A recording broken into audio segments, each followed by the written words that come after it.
এই বিয়া করার পরে যে জীবনে কত কিছুর সাথে পরিচিত হইলাম। শীত এখনো আসে নাই, তার নাকি আগে শীতের মার্কেট করা লাগবো। তাই শীতের মার্কেট করার লিগে সখীপুরের উদ্দেশ্যে রওনা দিলাম। এইদিকে ঢাকা টাঙ্গাইল মহাসড়ক একবারে শুনশান নীরব।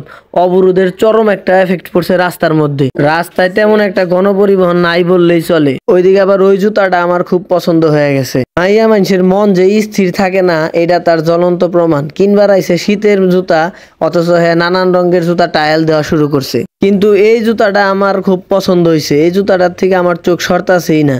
ওইদিকে উনার আবার এই জুতা পছন্দ হয় নাই, সে খালি চারিদিকে চোখ বুলাইতেছে, নানান রঙের জুতা দেখাইতেছে, এইটা না সেইটা, সেইটা না এইটা। শেষে ওই জুতাটা দাম দর আমি বনায় নিলাম, কিন্তু তার পছন্দ না, সে নিবই না। পরে তার জুতা পছন্দ করা বাদ দিয়ে আমার ছেলের জন্য এক জোড়া জুতা নিলাম। ছেলে আলহামদুলিল্লাহ বাবা যেটা বলবে সেটাই খুশি। ছেলের জুতাটা নিয়ে দিলাম 450 টাকা দিয়ে। আমার খুব পছন্দ হয়েছে, দাম ম্যাটার না।